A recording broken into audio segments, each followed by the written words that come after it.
I like to create things.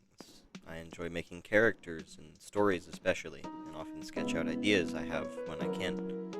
I've also always enjoyed playing and learning about video games and how they work.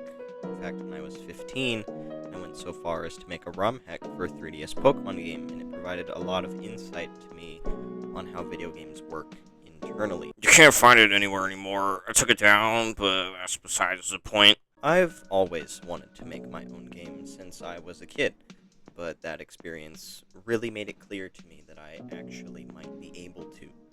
So I decided, you know what? I am. That should be fun, right? For the past few years, I've been doing research and learning the ins and outs of the development process, both from experience and analyzing why some recent games have been acclaimed or dismissed. I'd like to think that in terms of basic knowledge of the process, I'm decently well educated.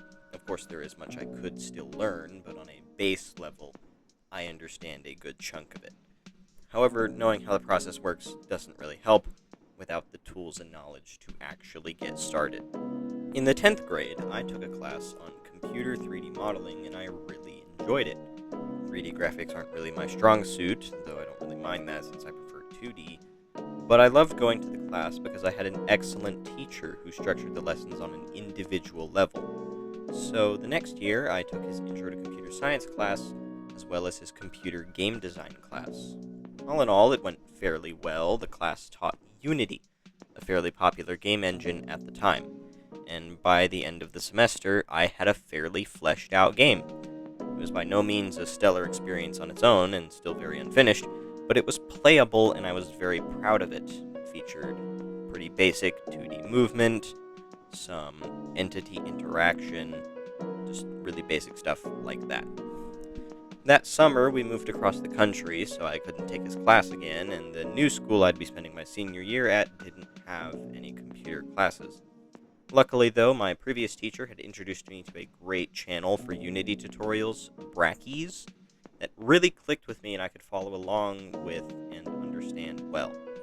So I registered for an independent study period to work on my game during, and decided that by the end of the year, the game would be finished. Super excited to get back to work, and absolutely nothing could possibly change that. Yeah, so anyway, I switched to Godot. Like many Unity devs did at the time. This, of course, posed a few problems. For starters, it would mean I have to start over completely from scratch, since you can't just import a Unity project into Godot. Secondly, I had to relearn every single thing again. Computers are a lot like people, in a sense. We communicate with each other through language, but if two people don't speak the same language, any attempt at communication is going to be a struggle. Computers are the same way. We need to know how to speak their language. This, to me, is the hardest part of game development I've experienced so far. Not necessarily because it is difficult or complicated on its own, though don't get me wrong, it definitely is, but rather because I have neurological issues that make it hard to focus and retain information, so it can be more challenging for me sometimes. It's just my experience.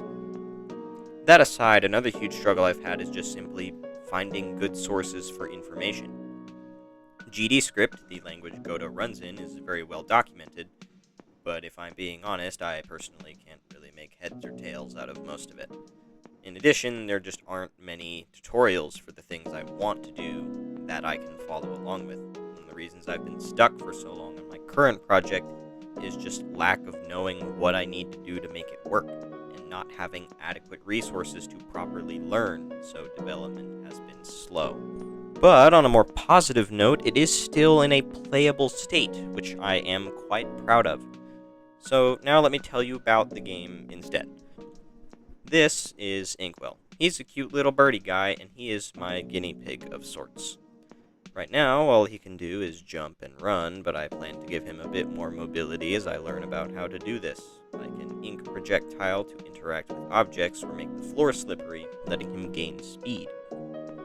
The game is intended to be a short platformer, so I can get my feet wet with the basics before diving into my larger ideas. and will have you climbing a giant clock tower, collecting pink feathers along the way.